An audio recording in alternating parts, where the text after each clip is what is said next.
The name Mopar resonates deeply within the automotive world. Officially, it represents the Chrysler parts division, but over the decades it has evolved into a badge of honour for vehicles crafted by the Chrysler Motor Corporation. Yet it is within the muscle car culture that Mopar truly shines, becoming synonymous with the legendary Dodge and Plymouth brands. What are some of these cars from these two brands we are talking about? Stay tuned as we bring you the top 10 of our favourite classic Mopar muscle cars.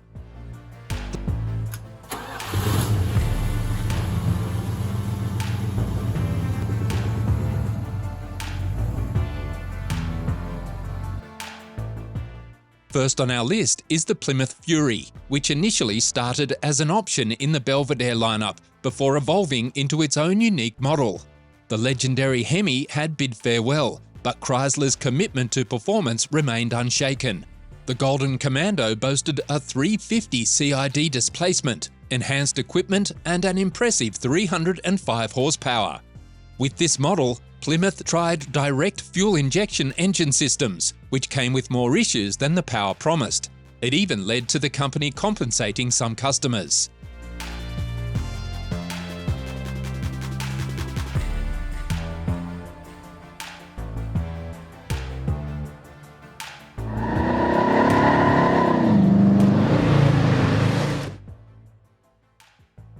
Next on our list is the 1966 Dodge Charger, which shared many of its mechanical and chassis components with other less exciting Dodge models like the Coronet.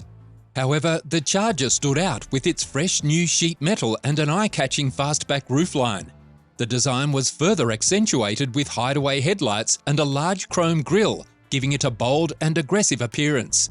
The interior was modernised with a stylish dashboard and 4 bucket seats, and the added convenience of folding rear seats created a vast trunk space. Under the hood, Dodge offered a range of engines, starting with the modest 318 V8 unit. The next level up was the 383, capable of producing up to 325 horsepower. But the pinnacle of power was the mighty 426 Hemi, the real king of muscle cars.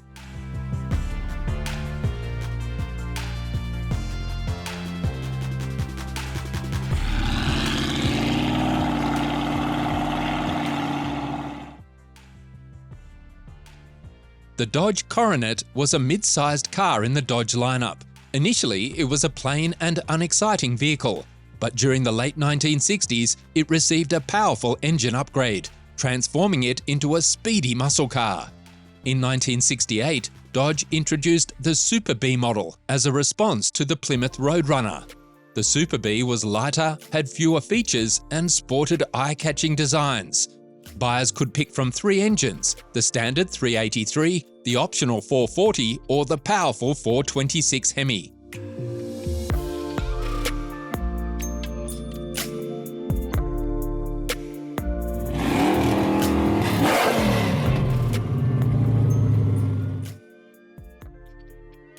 Switching gears to NASCAR races, which were a crucial battleground for muscle cars, especially in the late 1960s, the super speedways saw intense competition from Detroit's car manufacturers. The most exciting era came when NASCAR allowed modifications to make cars more aerodynamic. Many manufacturers seized this chance, creating unique aero races for the racers. One standout was the 1969 Charger Daytona, with only 504 made for race qualification. It was among the first cars developed in a wind tunnel using new materials. The Daytona excelled on the tracks, even hitting a record 217 mph in near-stock setup, showcasing its excellent design and engineering. Most came with a 440 V8 engine, but around 70 were equipped with the legendary 426 Hemi.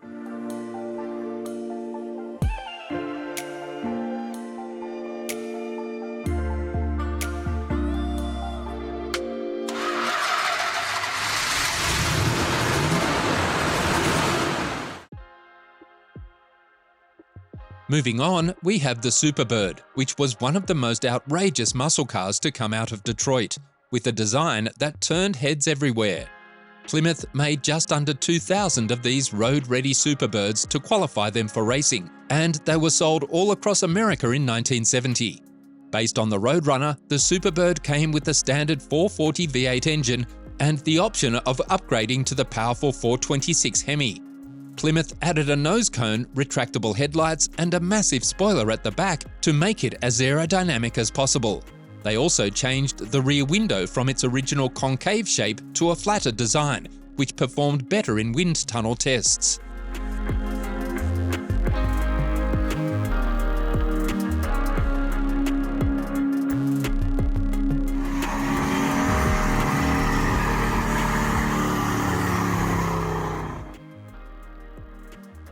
The Chrysler New Yorker is synonymous with the Chrysler brand, and it might surprise some that it also had a muscle car variant.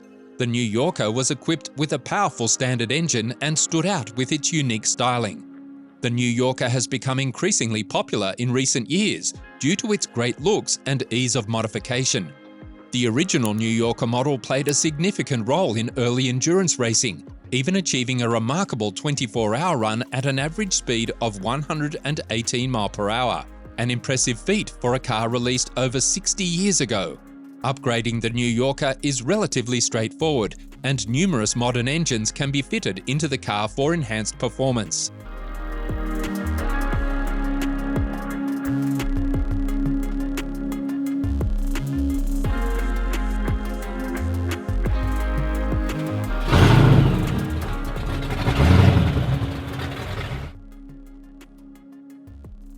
The 70s saw a game-changer for the truck industry when Dodge introduced the Lil Express truck, the world's first full-size muscle truck. The Lil Express truck stood out because of the strict regulations in the late 1970s that weakened V8 engines. Dodge cleverly exploited a loophole in the rules that exempted pickup trucks from needing catalytic converters. This allowed Dodge to equip the truck with a more potent engine, giving it an edge over previous models and competitors. The Lil Express was built on a standard D-Series short bed truck frame with a 360 V8 engine and distinctive big truck-style stacked exhaust pipes behind the doors. It also featured a stronger automatic transmission.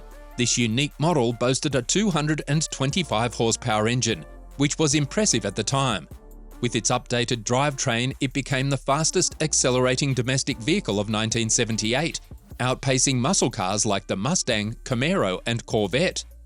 Before we get to the next one, if you enjoy this video, don't forget to subscribe to the channel and turn on the post notification bell.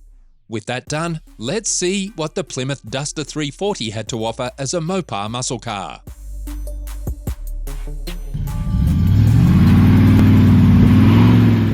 Plymouth, known for its economy cars, significantly impacted the Valiant in the early 1960s.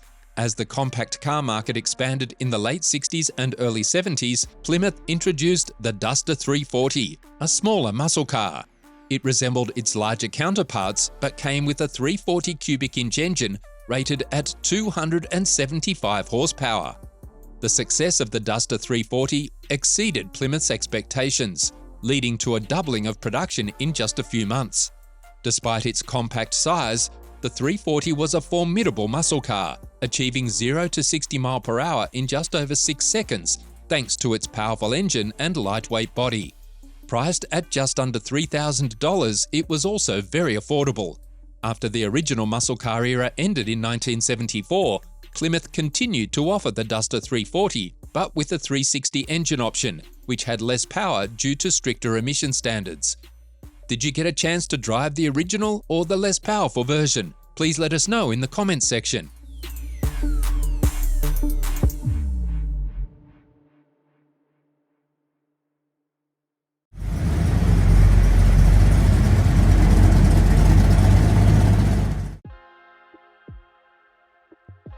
The 1970 Dodge Challenger RT is a car that's hard to dislike. It was Dodge's answer to the Barracuda, with some unique styling differences.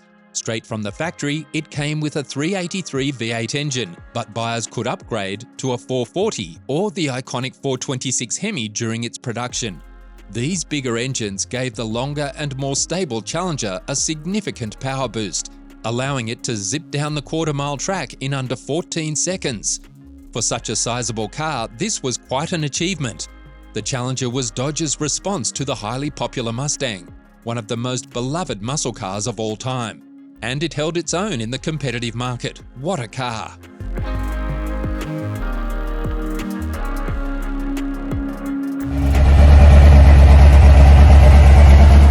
If you could be asked to name two of the most iconic symbols of the 60s muscle car era, what would it be? Definitely the Barracuda and the 426 Hemi engine. For most of the 1960s, these legends never combined in a street-legal car. However, in 1970, Plymouth changed that by offering the legendary Hemi engine in the Barracuda, creating one of the fastest and most sought-after muscle cars. The powerful Hemi was a pricey option for the 1970 and 1971 models, available in both coupe and convertible styles.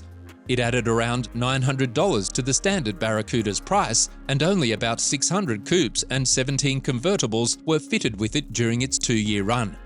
Officially, the engine was rated at 425 horsepower, but it was widely known that the Orange Monster could easily deliver over 500 horsepower right out of the box.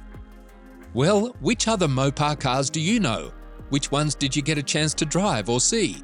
Please let us know in the comment section. Also, please let us know which videos you'd like to see from us. Catch you in the next one.